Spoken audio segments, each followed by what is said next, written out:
É isso mesmo que você leu. O próprio Elon Musk falou: a nossa prioridade é dar superpoderes aos seres humanos e não simplesmente fazer uma recuperação de alguma habilidade perdida. Vamos tentar entender o que está acontecendo com essa Neuralink, vamos entender o que está passando na cabeça do Elon Musk e vamos ver o que vai acontecer com esse futuro que a gente nem sabe direito o que vai acontecer. É isso aí, vamos lá. Pessoal, sempre agradecendo todo mundo que deixou o like, todo mundo que se inscreveu. A qualidade dos comentários só subiu, só tem subido. Esse tipo de vídeo é super polêmico. Deixa seu comentário porque eu quero saber sua opinião. Lembrando que o Inteligência Mil Grau é o QI mais alto do YouTube. Então nosso querido Elon Musk trouxe no nosso querido X também, o antigo Twitter. Ele fez uma atualização ali no Twitter dele da Neuralink, uma reunião de aproximadamente 1 hora em que ele aborda tudo o que está acontecendo com a Neuralink, os próximos passos e o que eles estão desenvolvendo nesse atual momento em relação àquele chip implantado no cérebro. Se você chegou agora e não sabe do que eu estou falando, a Neuralink é um projeto de interface cérebro-máquina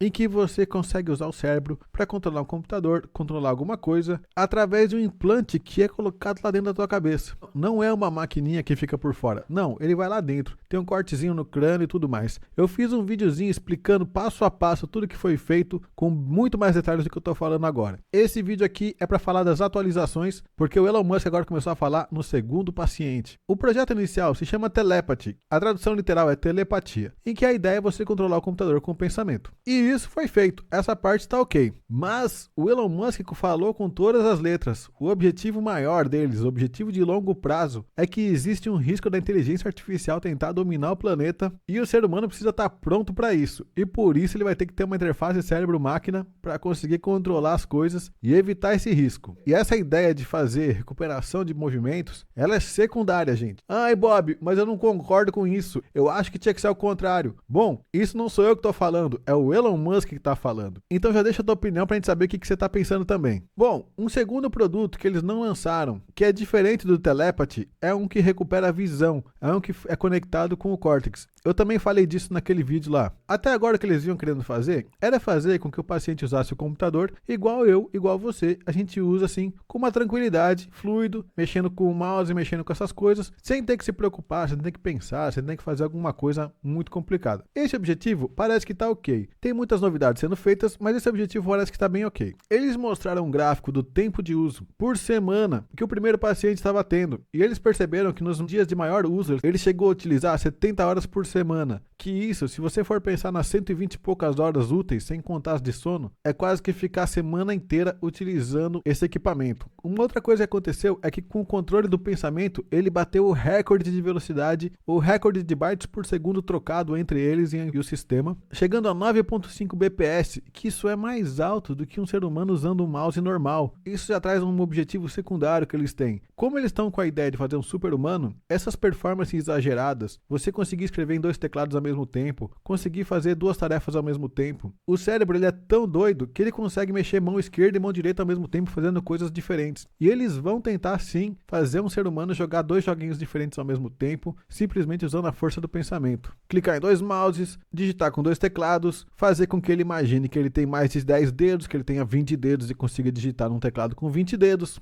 Essas coisas vão ser testadas sim. No neuralink.com/webgrid você consegue jogar o joguinho que o próprio paciente está jogando para fazer essas medições de performance. Então entra lá e joga. O meu melhor resultado, que é isso aí de 8 ponto alguma coisa, eu não consegui bater os 9.5 do paciente número 1. Então, se você conseguir, deixa nos comentários aqui se você conseguiu. Um dos problemas que eles comentaram que eles tiveram, que quando você está fazendo a cirurgia e você abre o crânio da pessoa, existe uma pequena entrada de ar, não é muito, é pequeno, mas esse ar acaba entrando e ele se desloca para uma parte mais próxima da testa, depois, na hora que a pessoa se levanta, ela se desloca justamente para onde está o sensor. E por conta disso, alguns sensores retraíram. Eles estão penetrados dentro do crânio, mas eles acabaram retraindo. E isso perdeu uma boa parte do contato do paciente número 1. Eles estão planejando para o paciente número 2 que dos 64 fiozinhos de cabelo que eles colocam lá, eles vão colocar 128, ou seja, o dobro. Mas a quantidade de sensores vai ser a metade. Ao invés de 16, vão ser 8 por fiozinho de cabelo. E eles vão estar um pouquinho mais profundos do que dessa vez, porque eles querem evitar essa retração. Eles querem evitar que esses fiozinhos se soltem. Todo esse implante, todo esse processo é feito por um robô. É interessante interessante pensar como que eles sabem qual parte do cérebro que eles vão colocar os implantes. A primeira parte é o seguinte: através dos escaneamentos, você já sabe qual é a parte do cérebro que controla a coordenação motora. Mas além disso, eles fazem escaneamentos no paciente que vai ser implantado e pedem para ele imaginar a movimentação. E o simples fato de imaginar qual movimento ele quer fazer com a mão já é o suficiente para eles reconhecerem qual é o lugar do cérebro que está a parte que eles vão fazer os implantes. Isso é bastante importante porque um canhoto pode inverter essa situação e isso precisa ser sempre verificado. Eles perceberam também que existe uma diferença muito grande de movimentação do crânio dentro da cabeça quando comparada com o macaco e com outros animais. O ser humano balança bem mais o cérebro, principalmente porque o nosso coração balança bastante o cérebro e a respiração também altera a posição do cérebro enquanto a gente está respirando.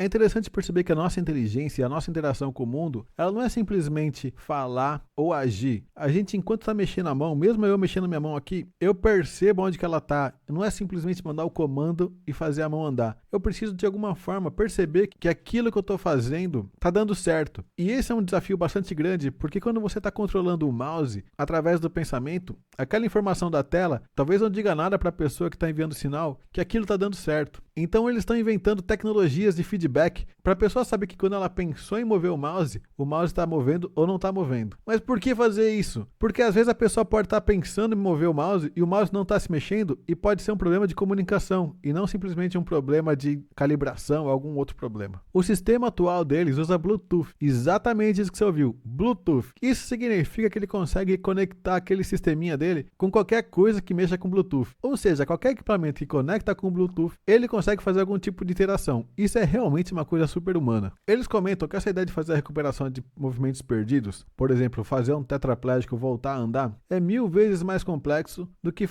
controlar uma tela de computador. E por essa razão, eles não estão prometendo fazer o tetraplégico voltar a andar tão cedo, porque é uma tarefa 1000 vezes mais complexa. Por outro lado, fazer uma integração da Neuralink com o robô que eles estão construindo, o Optimus, isso mesmo, fazer uma integração Bluetooth, por exemplo, com aquele robô e fazer a pessoa controlar o robô, pode ser uma coisa bem interessante de ser feita. Eles também enfatizam que essa ideia de você fazer uma pesquisa fazendo implantes e se relacionando com esse implante, criando uma tecnologia que faz a medição desses sinais e que faz tudo isso, é uma forma muito diferente de fazer neurociência baseada em ressonância magnética, em que você tem todo um procedimento, tem que pôr a pessoa numa máquina, fazer uma leitura toda complexa. Fazer com esses implantes é uma forma muito mais direta, é você estar lá dentro do cérebro participando de tudo que está acontecendo lá dentro. Eles comentam inclusive que tem algumas pessoas que estão alegando que tem chip implantado na cabeça deles. E eles enfatizaram, não gente, só temos um paciente com Neuralink implantado e eles estão tentando partir para o segundo paciente agora. Eles comentaram que a bateria dura aproximadamente 45 horas e que o tempo de recarga é de aproximadamente 45 minutos. Mas existe um problema porque a pessoa tetraplégica não consegue ir até o carregador igual uma pessoa que se movimenta, que consegue andar e tudo mais e que consegue pegar um carregador com a mão. Ela tem que estar no lugar certo, na hora certa, porque senão não adianta. Aparentemente esse problema da duração da bateria vai dobrar o tempo de autonomia e o período de carregamento vai permanecer o mesmo. Comentários mais futuristas, as pessoas vão conseguir conversar por telepatia, elas vão conseguir falar palavras, elas vão conseguir escrever textos. Hoje como que eles fazem isso com a Neuralink? A pessoa tem um tecladinho digital e ela entra lá e ela vai movimentando o mouse com o pensamento e vai apertando as teclas. Mas eles já falaram que num estágio muito inicial, mas eles já falaram que hoje já é possível escrever um Olá Mundo sem utilizar o teclado. Agora alguns insights aqui, coisas que eu pensei enquanto eu assistia, coisas que eu estou pensando agora. Essa ideia de uma pessoa com o poder do pensamento conseguir ter uma performance mais alta que um ser humano, tem que usar um mouse, por exemplo, igual eu uso o mouse aqui com a mão, isso é muito doido, gente, porque realmente mostra que a gente consegue melhorar nossa capacidade, a gente consegue fazer algum tipo de melhoria usando essas tecnologias e pode ser que isso faça a gente criar um super cérebro. Eu lembro uma reportagem que eu vi com o Miguel Nicoleles, que ele comentou que eles fizeram uma comunicação cérebro-máquina entre um macaco que estava no Brasil e outro lá no Japão, e a conexão com a internet era mais rápida do que a conexão do macaco com a própria perna quando ele pedia para fazer um movimento. Isso significa que pode ter um atraso, uma latência que pode ser reduzida com esse tipo de equipamento. Um insight também que eu tive, que eu percebi, é que essa tecnologia, que ela faz esses implantes, isso que eles chamam de threads, que tem, por exemplo, 16 a 8 sensores, para mim foi uma decepção muito grande ver que esse sensoriamento era tão pequeno e tão esparso. Ele é muito espalhado e ele é muito pouco. Quando eu estava ouvindo falar sobre essa tecnologia, eu achava que já era uma coisa que já estava bem sensoriada e com uma densidade neural muito grande, que eles eram vizinhos muito próximos e que dava meio que para entender que aquela região já tinha uma formação. Mas da forma como ela é feita,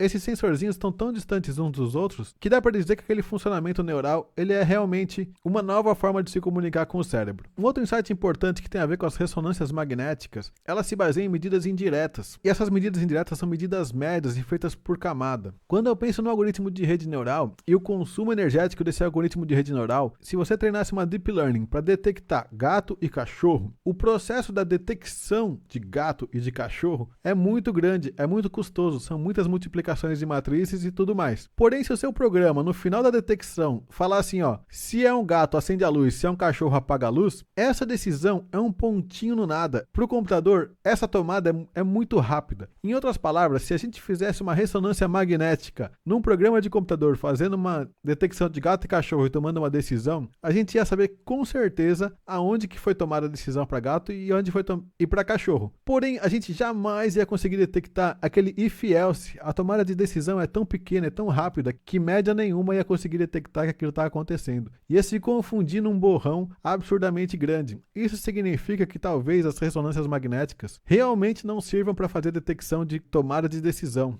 porque ela pode muito bem ficar perdida ali no meio de um monte de coisa. É igual tá passando um furacão e você querer detectar uma pessoa que estalou o dedo. Não adianta. O furacão é 1000 vezes maior. Você não vai perceber que alguém estalou o dedo. E agora o insight mais poderoso e mais importante. Afinal, se a gente tem um cérebro que começa a conectar com sensores e começa a conectar com objetos e motores e coisas que ele consegue controlar. Afinal, o nosso cérebro, ele é humano, ele precisa de um corpo humano. A gente vai evoluir para um cérebro que controla alguma coisa que não tem nada a ver com o nosso corpo e que vive com outras razões e outros objetivos completamente diferentes dos nossos? Aparentemente é isso que esse tipo de pesquisa está mostrando. Está mostrando que a nossa capacidade está muito além do nosso corpo e que talvez nem dependa dele. Porque raciocina comigo, se é mais fácil fazer o controle de um robô do que fazer uma reconexão com o seu próprio movimento, talvez a gente nem evolua mais para esse caminho de fazer uma recuperação mesmo, uma reabilitação. Talvez isso não faça sentido. Tecnologicamente falando, não se justifica esse tipo de investimento. O que vocês acham? É o fim do mundo ou não é? Tem alguma coisa muito errada aí ou tá tudo certo e tá tudo bem? Deixa aqui nos comentários que eu quero saber. Se você quer apoiar o canal para que a gente continue fazendo vídeos como esse, seja membro. Os membros têm acesso ao grupo do WhatsApp e os vídeos antecipados. Deixa seu like. Valeu!